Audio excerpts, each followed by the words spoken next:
Bonjour, aujourd'hui notre nouveau tutoriel Rainbow Loom va nous permettre de réaliser un bracelet de niveau avancé. Il s'agit du bracelet Totem Pole. Voilà, comme celui qui apparaît à l'écran. Un très joli bracelet avec un certain nombre d'élastiques qui s'enchevêtrent, d'où la difficulté, mais je suis sûre que nous allons tous la surmonter ensemble.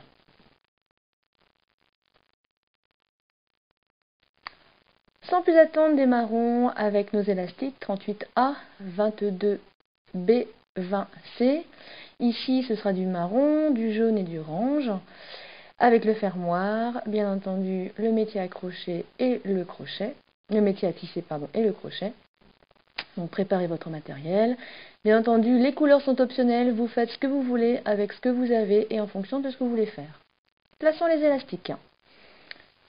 Alors, vous voyez que la configuration a été modifiée. Nous ne l'avons plus en forme de V, mais nous l'avons en forme de rectangle. Donc déplacez bien la rangée centrale de manière à avoir la bonne configuration. A noter donc qu'il n'y a qu'avec Rainbow Loom que vous pouvez faire ce bracelet. Donc nous commençons avec nos élastiques. Donc vous voyez le premier en triangle, en diagonale, pardon. Donc diagonale, et ensuite nous continuons sur la rangée de gauche.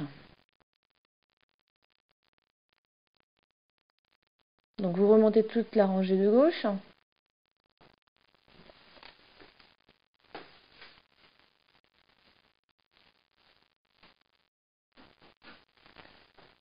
Et vous terminez le dernier également en diagonale comme vous l'aviez fait au début. Voilà.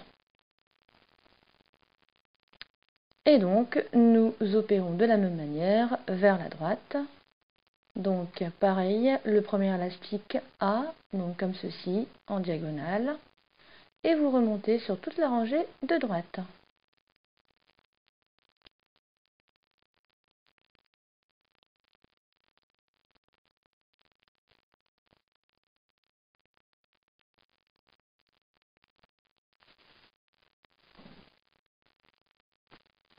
Voilà, et le dernier qui vient rejoindre le précédent en diagonale sur le dernier support central. Donc nous avons fait le contour de notre bracelet, maintenant nous revenons à la base du métier à tisser. Et nous allons effectuer maintenant avec nos élastiques les schémas centraux.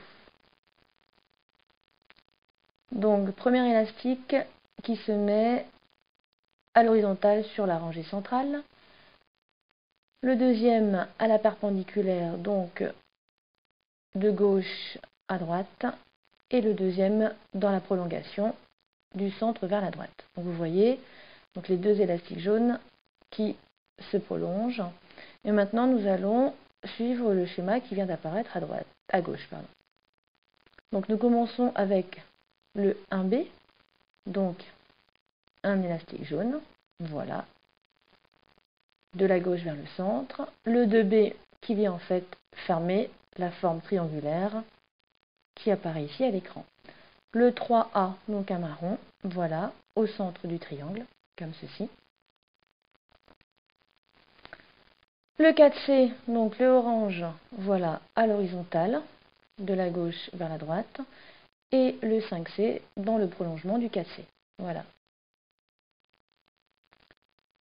6C, en fait, si vous comprenez bien, on forme un triangle, voilà, avec les élastiques orange. Nous finissons le triangle avec le 7C. Et le 8A, voilà, un élastique marron central dans le triangle. Donc schéma répétitif, je constitue la base de mon triangle, voilà, donc mon jaune de la gauche vers le centre, mon deuxième jaune du centre vers la droite, voilà. Maintenant, je forme le sommet du triangle avec mon élastique 6C ou 1B qui vient constituer, voilà, le sommet du triangle, le 7C et l'élastique marron au centre. Donc vous voyez, je constitue mon triangle et je finis par un élastique marron au centre du triangle. Donc c'est vraiment répétitif. Je fais la base, puis les élastiques qui constituent le sommet et enfin mon élastique marron au centre. Si ça vous paraît compliqué, surtout n'hésitez pas à faire pause et à suivre scrupuleusement et à votre rythme, bien entendu, le schéma qui apparaît à gauche. C'est très répétitif. N'oubliez pas, une fois votre triangle fait, de positionner votre élastique marron au centre du triangle. Et donc là, nous terminons. Voilà, le dernier triangle fait. Élastique marron au centre. Et nous allons terminer avec le 9A et le 10B, c'est-à-dire, voilà, élastique jaune comme ceci, à l'horizontale.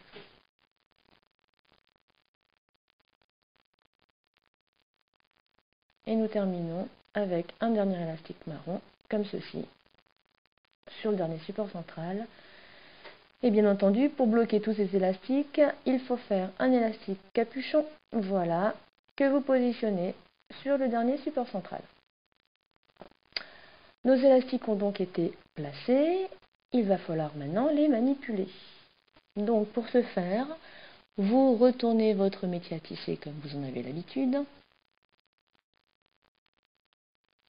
Nous repartons de la base et nous allons commencer notre manipulation.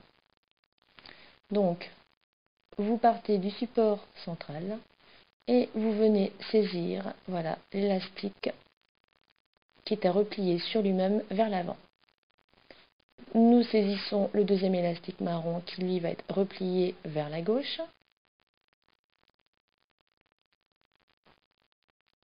Donc rappelez-vous, on effeuille le support, c'est-à-dire que le premier élastique à être saisi est celui qui se trouve le plus en haut et après on descend au fur et à mesure. Donc voilà, donc là nos trois élastiques ont été manipulés.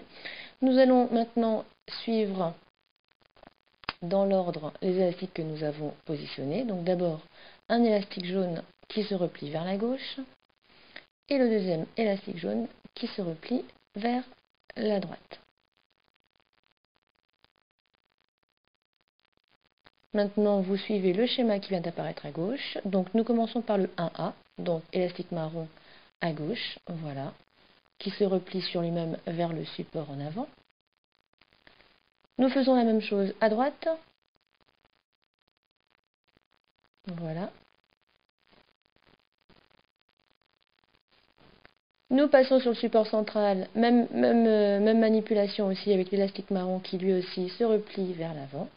Et il ne reste plus qu'à manipuler les deux élastiques orange. Donc, en partant du support central, vous venez saisir le premier élastique orange qui se replie à gauche et vous récupérez le deuxième élastique orange qui se replie à droite.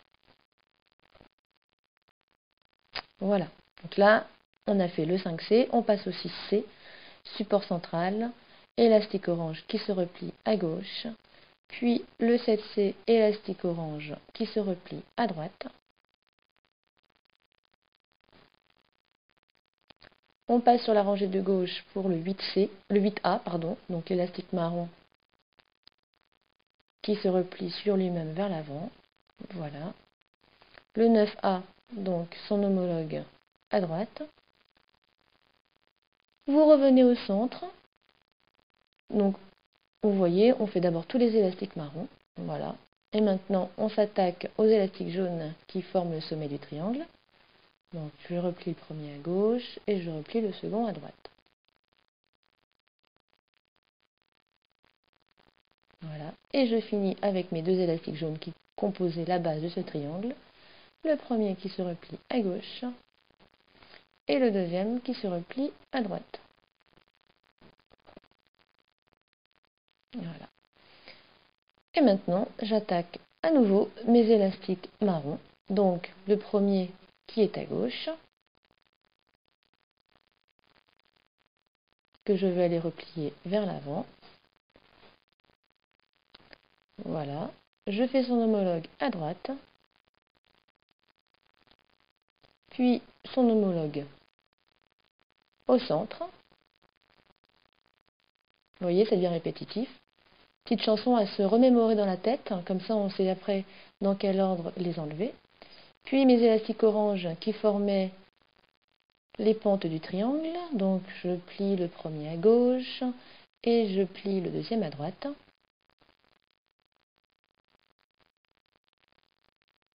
Et je termine par les bases, donc mes deux autres élastiques orange qui sont à l'horizontale. Donc un coup à gauche et un coup à droite. Donc vous voyez, très répétitif. D'abord les élastiques marrons à gauche, à droite, au centre, puis les élastiques de couleur, donc les deux élastiques qui forment les pentes du triangle, et je termine par les deux élastiques qui forment la base du triangle.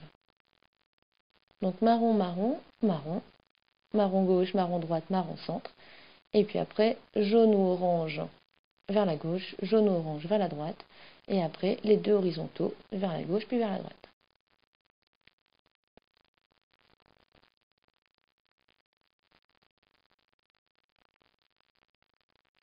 Vous voyez, voilà, donc là on fait les élastiques qui composent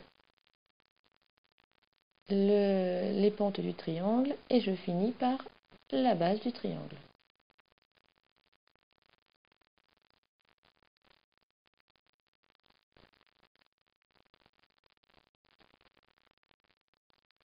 Donc n'hésitez pas à faire pause comme d'habitude, comme ça vous avez bien le modèle sous les yeux, et c'est parfois plus simple à suivre. Donc là on passe en mode accéléré, mais bon je pense que vous avez compris le principe.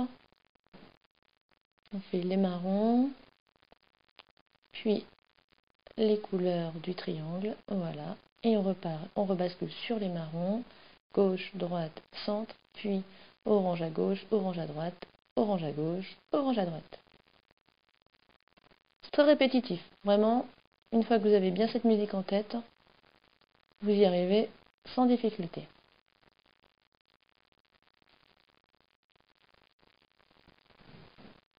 Et veillez à n'oublier aucun élastique, sinon vous risqueriez d'être déçu au moment de la finition du bracelet. Et donc là on termine avec nos deux derniers jaunes, voilà. Il reste 3 élastiques marrons. Donc celui à gauche, on va venir se replier sur le support, le dernier support central.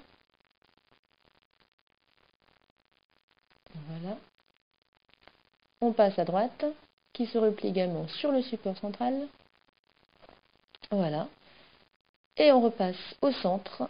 Voilà. Et on replie notre dernier élastique marron sur le support en avant central également.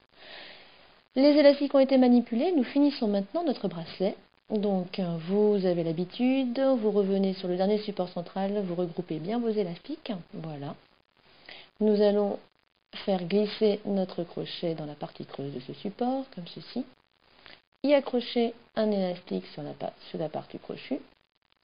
Voilà, vous remontez votre crochet, vous venez y mettre l'autre moitié de l'élastique, vous remontez de manière à bien sécuriser le bracelet quand vous allez enlever les élastiques des supports.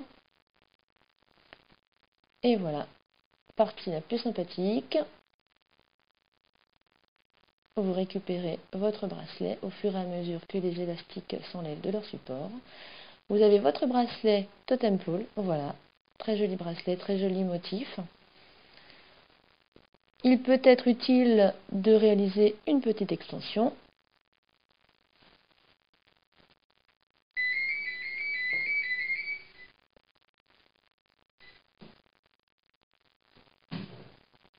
Comme ceci, vous rajoutez quelques élastiques en chaîne simple.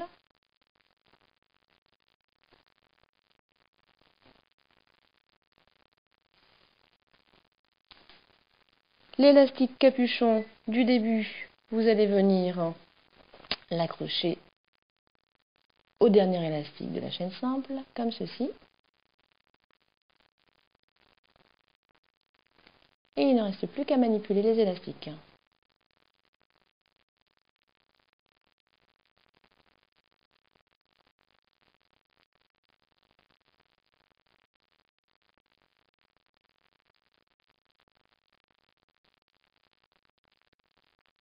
Voilà, donc maintenant dernier élastique réalisé, vous l'étirez de manière à mettre en place plus facilement le fermoir Rainbow Loom.